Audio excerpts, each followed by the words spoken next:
Penn State nearly shuts out Michigan for the second season in a row. They win 9 out of 10, 5 tech falls. It's the 84th consecutive victory for the Nittany Lions. What a dual meet.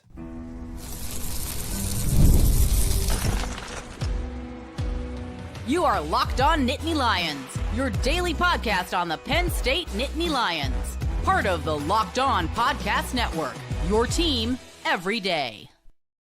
That's against the number 10 team in the country. All-America candidates for half of that lineup for Michigan. Welcome into a live edition of Locked On Nittany Lions to talk some Penn State wrestling. My name is Zach Sako, and I am your host of the show, credentialed media member for both Penn State wrestling and Penn State football. It's a live show, so let me know your thoughts in the live chat. We will check in and out periodically, but just overall takeaways, instant reaction here. Nate Desmond in the lineup for the Nittany Lions, filling in for Braden Davis, who still has not burned his red shirt. Does 141 become up for debate with what happened recently with Davis?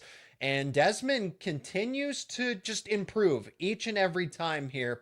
PJ Duke goes down to the wire. The only loss, Penn State wins 9 out of 10. Cole Mirasola, just a takedown away, a shot attempt, just can't finish that match-winning, match-changing shot attempt whenever he gets close. So plenty to break down here. And I think it's fitting to start with Nate Desmond at 141. Dylan Ragusin, I know he's coming off of a serious knee injury, but that is a quality. That's probably the best opponent, well, I guess other than Luke Lillidahl, right? Because don't forget, Desmond has beaten Luke Lillidahl, even though it doesn't count because it happened at the Army Black Knight Invitational. Desmond just continues to gradually improve. And what's intriguing about Desmond is there's no game to play with his eligibility. I do think that Davis and Desmond should wrestle off at 141. I've gone back and forth. Hey, Desmond seems like the answer. Oh, but you can bring Davis off of his redshirt season. He's the more experienced wrestler. I'm on board for sending the better wrestler to March. I think that Penn State needs to wrestle off Nate Desmond versus Braden Davis. There's nothing to be strategic about. There's no, preserve eligibility for one guy, let the other guy wrestle. When you have Masanasuke Ono supposedly going into the lineup next season at 141, there's nothing wrong with wrestling Desmond because there's no benefit of eligibility or anything like that. Wrestle the better wrestler. Let them wrestle off. Desmond, he's just fun to watch. The scrambles that Ragusin, even though he's dealing with, he's coming off of a serious injury, a serious leg injury. Ragusin's still experienced, veteran of the sport. Desmond's a true freshman. Both those guys were gassed at the end of the match, and Desmond just kept getting into scramble after scramble.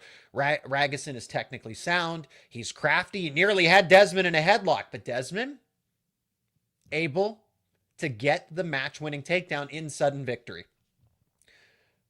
So I am all for a Davis versus Desmond wrestle-off at 141.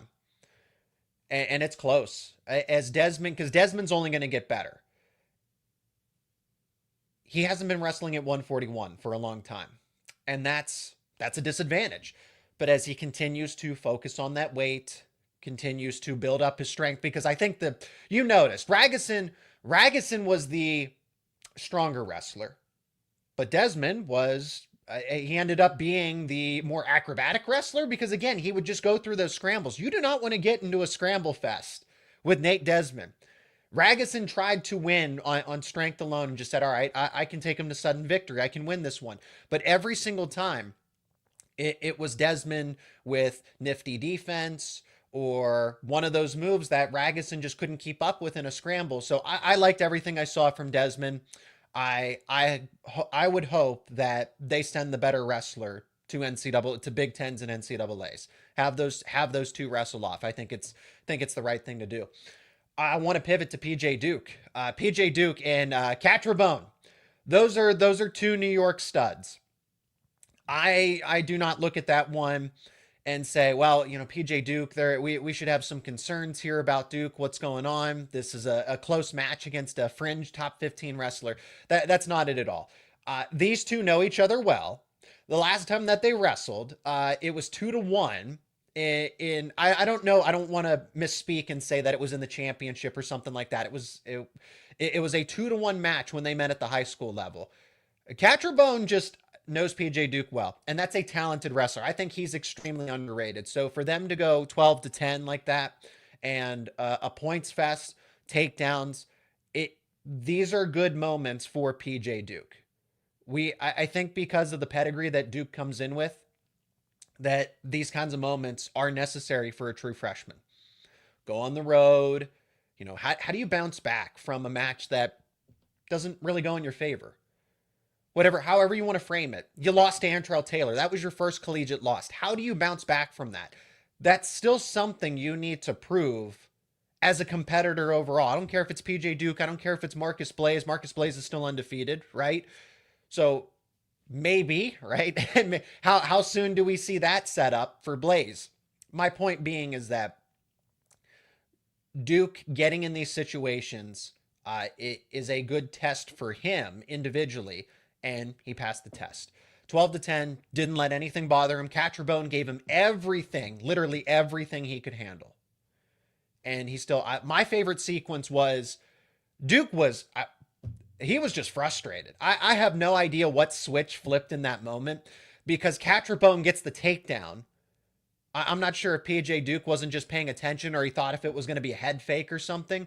And Catcher Bone ends up getting the takedown, and then Duke just gets up, instantly gets out of the takedown. He gets the escape, and then he goes and gets the takedown himself.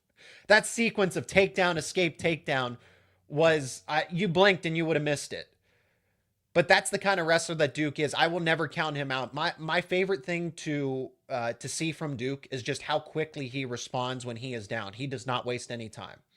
I kind of noticed that. Maybe it's particularly Cole Mirasola, because we saw him lose to Gadali. It's just Duke doesn't like being down. Duke doesn't like playing from behind on the scoreboard, right? He will go and get that takedown as quickly as possible back. So entertaining match across the board. And Penn State against the number 10 team in the country, dominant, 38-3. We'll go through some more of these results, as 5 tech falls in this one. Also want to jump in and out of the live chat too. Appreciate it. Thanks for joining the show. Yes, Nate Desmond. Nate Desmond's, I would say, the wrestler of the night. Everybody's cheering for Nate Desmond, as you should. And 5 tech falls. 5 tech falls.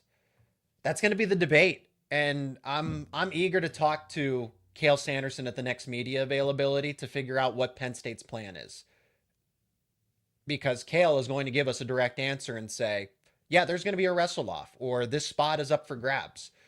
He might say no, because we asked him the last time, was maybe 2 or 3 weeks ago, when Braden was coming off of a red shirt, and just say, hey, is there still an opportunity? Well, our preference, he basically alluded to the preference being to red shirt Desmond.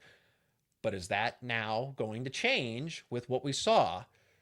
Again, Ragusin was a 5th place finisher at NCAAs. Then he had that leg injury. This was one of the next stars in college wrestling at the lighter weights. Injury derails that. Ragusin is an extremely talented wrestler. And Desmond to get a win like that is phenomenal. We got more to talk about here on this live recap. Penn State winning 38-3 over Michigan. We got more to talk about here on this live edition of Locked On Nittany Lions. And today's show is brought to you by FanDuel. It's the last call for football on FanDuel. Super Bowl 60 is here, and FanDuel wants to help you get in on the action with one final Sunday, one last kickoff, the final chance to get in on the action before the NFL season officially comes to a close. This is Super Bowl 60, and FanDuel is making sure you're right in the middle of it with a special offer just in time for the biggest game of the year.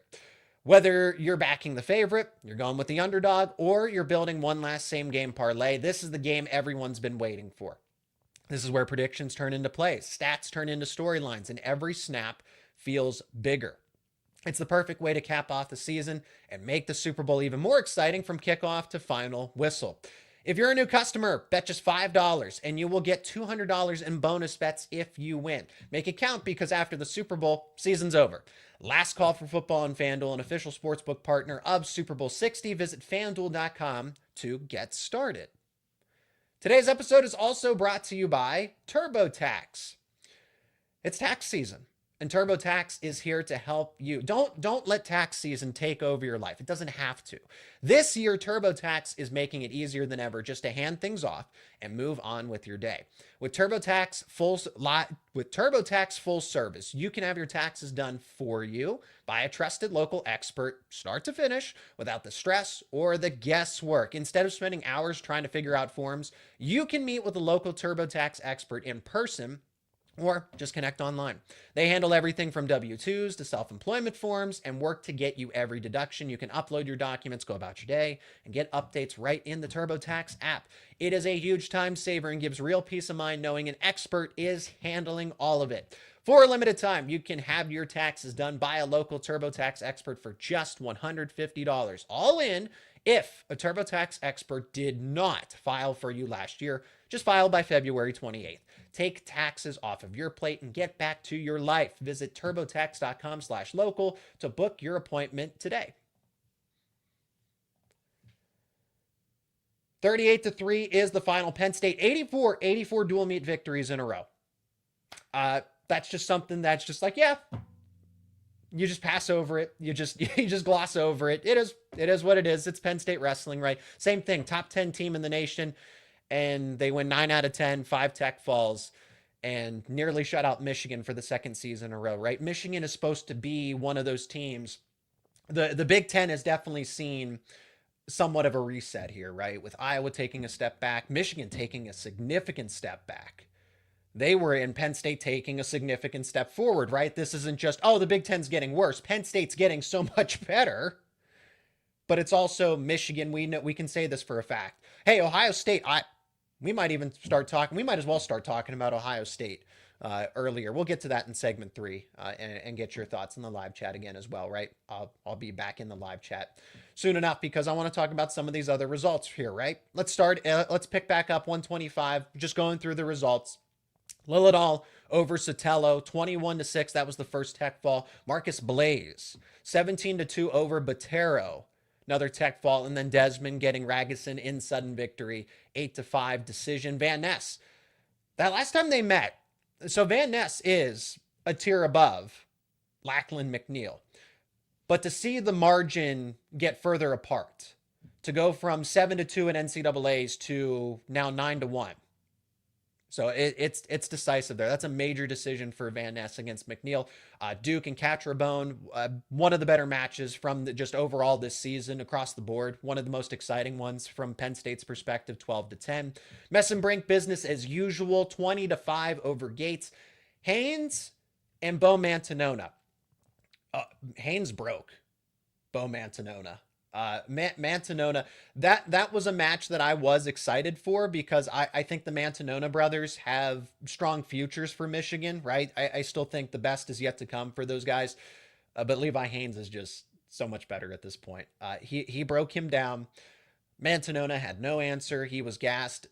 Levi Haynes, just the better, more technical, the stronger wrestler, right? Levi Haynes is one of the strongest, if not the strongest at 174. Same thing with Rocco Welsh at 184. And the Mantanona brothers, they just can't match that. That really was the biggest difference for me other than pure overall talent. But when you just see it, whether it's the collar ties or the hand fighting or the mat wrestling on defense, neither brother had an answer there for what Haynes and Welsh were. But it was also it was refreshing to see because Haynes these last couple of matches for him, now granted, he did wrestle a top 5 wrestler against Minto from Nebraska, but this is more characteristic of what we're used to seeing. Good to see from Haynes because you wouldn't expect him to get into a situation where, you gave Minto a little shove there. That's unlike Haynes. Fortunately, it didn't lead to anything as far as a disqualification. I don't want to linger on that, right? Just just odd to see, but good. The kind of statement you want against an All-America potential wrestler in Bo Mantanona, and he tech fault. He tech fault an All-American, an All-America caliber wrestler. Welsh, not a major decision, but 8-1 again. Same thing. Strength is just the difference. Welsh is by far the strongest wrestler at 184. And I would argue that Rocco Welsh and Josh Barr would be probably the strongest wrestlers pound for pound at their respective weight classes, right? A heavyweight is going to naturally be able to lift and bench and squat more than a lot of the other wrestlers. But when you actually compare them and how much stronger they are at their comparable opponents, Welsh's strength is just there's just such a wide gap between the rest of the competition. And that's why Welsh is number one and why he's separating himself now. Because remember, he was it's Angelo Ferrari, it's Max McAnally, Zack Ryder's in the mix there. No one was saying, not a lot of people were saying, I don't want to say no one, not a lot of people were saying Aiden Sinclair originally. But Rocco Welsh seemed to be that third or fourth name in that category in the preseason. No, he had more of a case to be number one than McAnally or Angelo Ferrari. It's because he took a redshirt season, right? No one had seen Welsh wrestle, but everyone saw McAnally at NCAAs and at Big Tens, and he took down Starachi, and Angelo Ferrari upset Dustin Plott. So you saw him, even though he went through a redshirt, and Welsh just kind of flew under the radar with what he was dealing at Ohio State at the time. Barr, business as usual, 19-4 over Walters.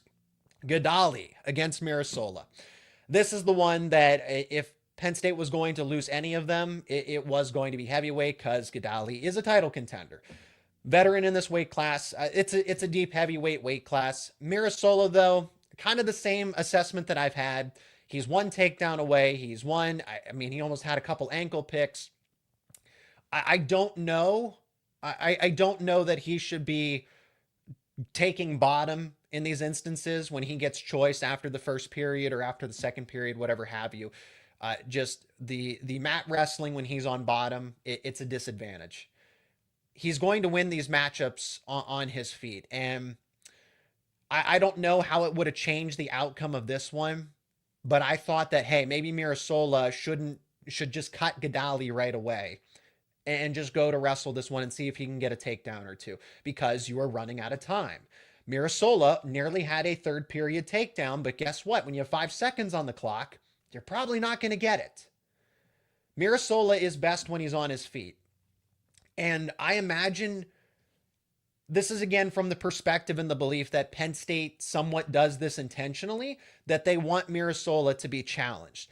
He's not the best mat wrestler compared to the competition. So what do you do in these moments? It's not about getting a win in dual meets. Penn State is not concerned with that.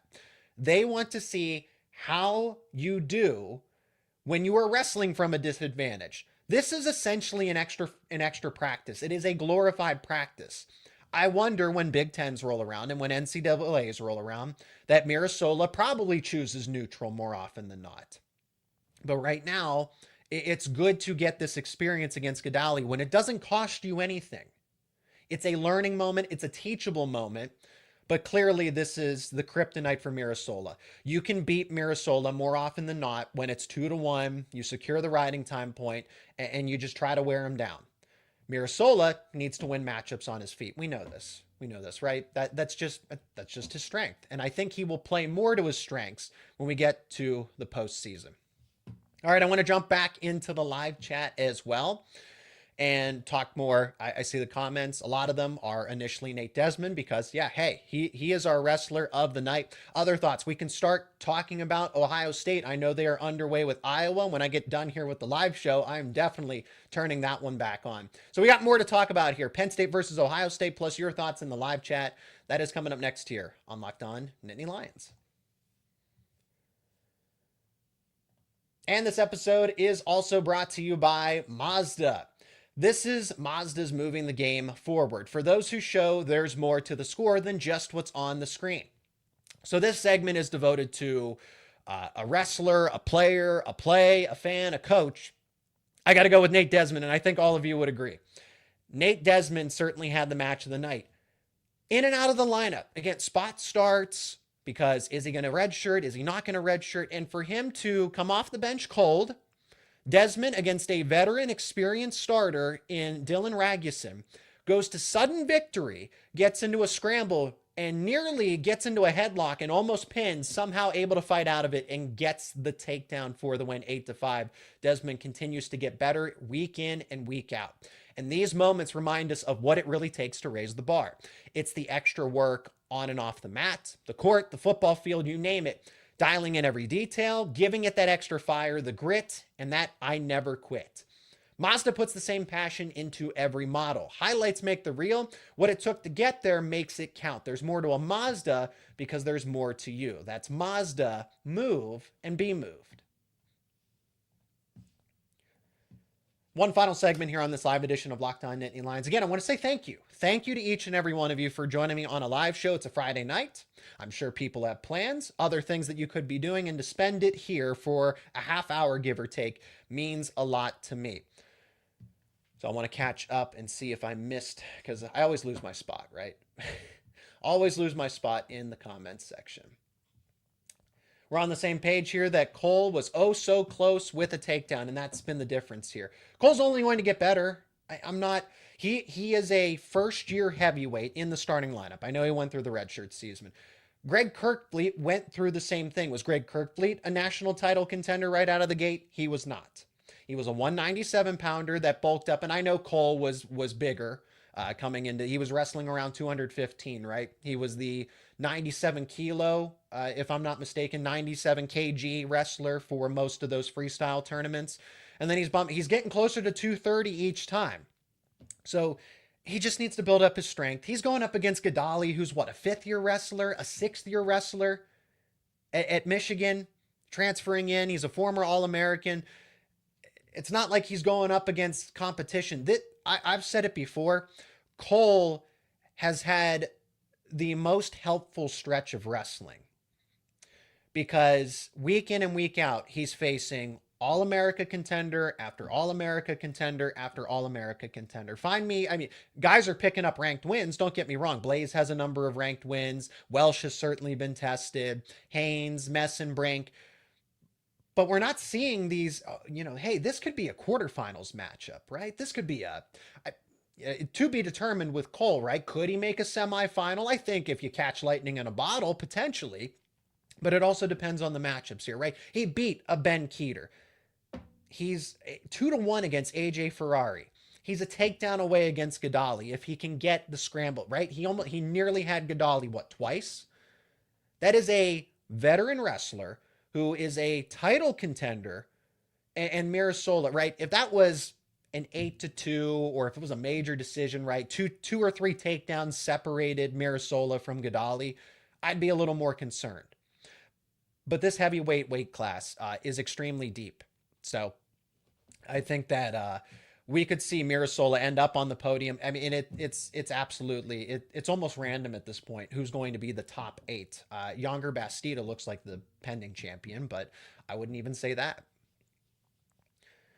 I'm betting that Kale is thinking of going with Nate Desmond for the remainder of the season. Wrestle off. I think it's the whole point of Penn State's mat room is to have competition. The sake of no spot is safe. You have to defend your starting spot week in and week out. He's not going to hand it to Desmond. I get what you're saying. I totally get what you're saying. But he will give Desmond and Davis an equal fighting chance. If Desmond wants to wrestle off, which I imagine he will, right? Why would he? No, I'm just not going to wrestle in the postseason. Davis can. Let's see. I see that some people are asking about Davis's. So we can talk about Davis's injury or situation. There was a scooter fire of some sort. Again, I don't want to get into all the details because I don't know. There were images that were circulating online of maybe his apartment and a scooter and a room, right? I don't want to speak out of turn on that because I don't know. I don't have anything confirmed there. But Kale did mention it in his press conference. He said that there were pictures that were allegedly online of the situation. He mentioned a scooter battery and how Davis's hand got burned, but it's nothing serious. you don't want that to turn, you don't want that to go from a minor thing to something that's major. So, do I think that Davis was held out of the lineup tonight for potential punishment because he kicked Brock Hardy at the end of that match after he got pinned? Yes. Do I think Davis was also held out of the lineup to protect his hand so that it doesn't get worse because we don't see practice on a day-to-day basis? Also, yes. I think it's a 50-50 combination of you can't do that. You have to handle your emotions no matter what Brock Hardy does. You also need to protect your hand so that you don't have a serious injury. If you burned your hand, well, that you need time to recover from that.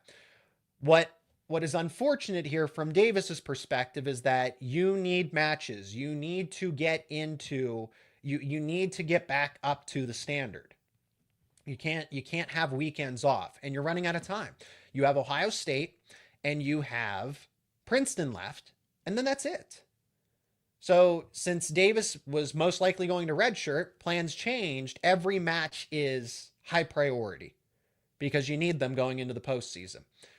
Desmond and Davis are pretty much equal at this point. I don't think, I mean, Davis has wrestled a couple more matches than Desmond because they're trying to protect his red shirt, but it's not like they're on two alternative timelines. They have about the same match exposure here at this point. See, I like that. If Mirasola weighed more, he might be the best heavyweight. It depends. You don't want to just add weight for the sake of adding weight. I think it would help. Just give him more time in the weight room. Get him on the diet for another year. Because I think he's the most technically sound. I think he's one of the fastest heavyweights. But it's just, the difference is experience. Mirasola's in his first year of starting at a weight class that's just not his. He's not a natural heavyweight. Granted, are a lot of these heavyweights really natural heavyweights anyway? Not for the most part. Godali's not that much bigger. He looked like he was maybe 230, 235, but the difference is 4 years of training at heavyweight, being on that diet versus Mirasola, who's only done it for a year and a half, technically. Man, I've said this the moment that Kale went with Nate, the moment we all saw him wrestle at 141, and it was dominate. I think I read that right. Desmond impressed me tonight. I'm looking forward to Penn State versus Ohio State next week. Do you have any predictions for next week? Okay, so yes, let me pivot to that. Penn State, Ohio State, and I want to make sure I get the lineups right. Just line up projections and see how they would look. Because you're going to get a 1 versus 2 matchup at 125. You're going to get a top 5 matchup at 133. To be determined at 141, right?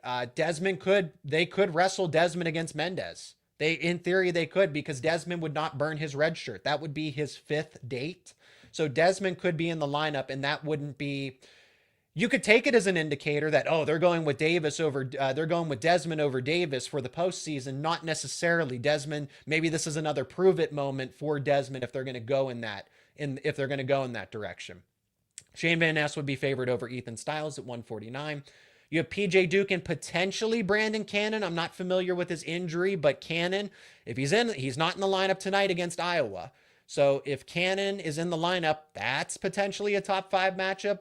I'm not sure where PJ Duke would be ranked going into that. Is he 5th or 6th, right?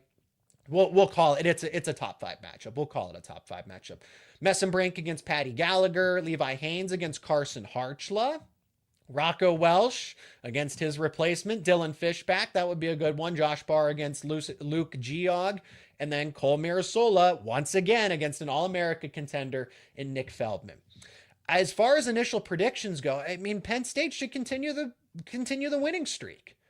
You have a contentious matchup at 125, 133. One way or another, you're going to be an underdog against Mendez. That's not to be disrespectful to Davis or Desmond. Jesse Mendez, I mean, he's going after the Hodge Trophy alongside Haynes and Messenbrink and Barr, right?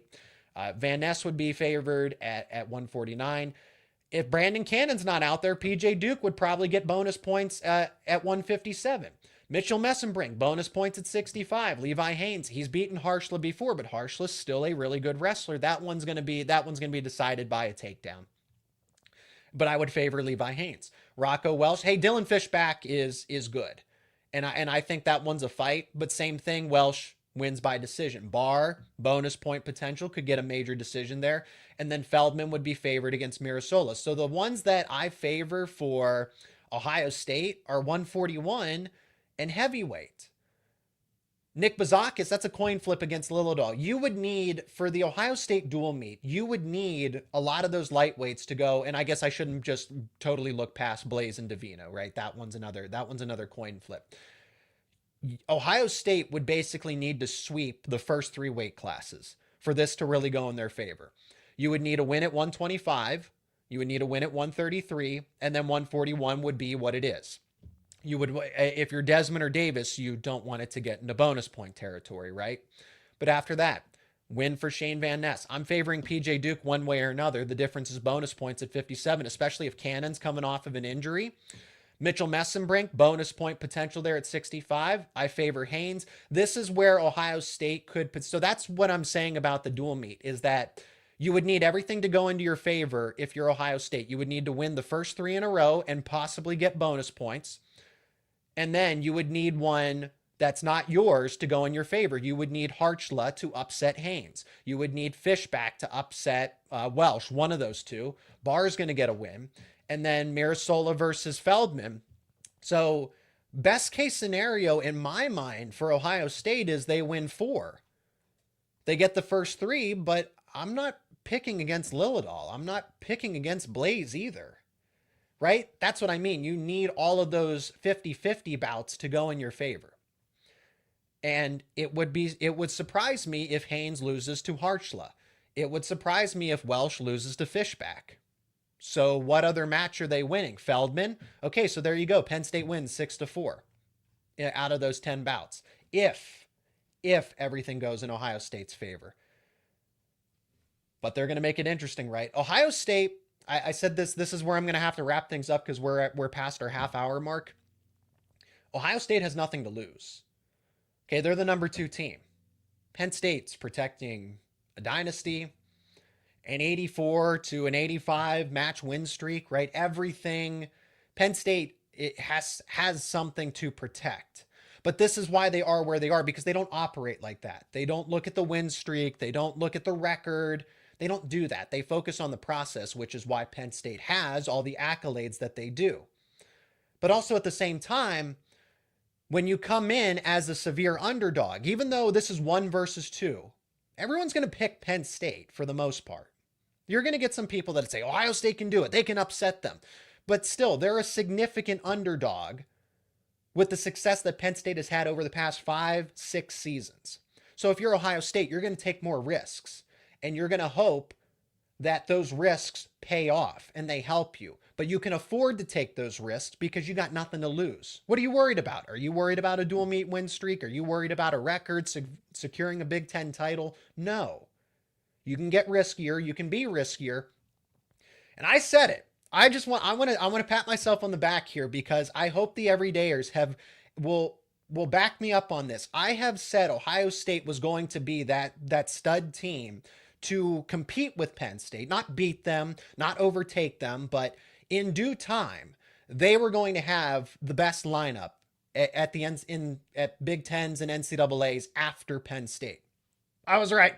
I called it 2 years ago. I said, hey, this is a team. Get ready for them because they are going to be that next best team after Penn State. So just wanted to, I can't help it. I want, because it's good to see the path and the formula that Ohio State did, that they took to get to that point. Long-term investments paid off.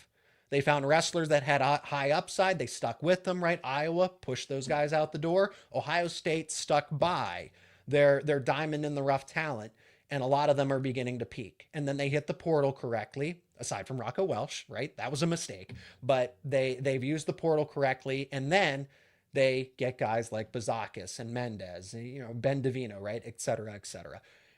Bryce Jordan Center, 1 week from tonight. Can't wait. 1 versus 2. Fireworks, one way or another. Penn State, even if Penn State's favored, that's going to be the most exciting dual meet. Probably, in the past 3 seasons? With the way that Penn State's just annihilated the competition, it's wrestling fans, we all deserve this. That is where I'm going to wrap things up on this edition of Locked On Nittany Lions. Hey, I appreciate each and every one of you for joining me on the show, and thank you for your thoughts in the live chat. I apologize for not being able to get everybody, but it's just comment after comment, so I appreciate that a ton. We will have more coverage around Penn State wrestling, Penn State football, all your favorite Penn State sports teams. So if you are new to the show, subscribe to the YouTube channel and wherever you get your podcasts for those daily conversations around Penn State sports.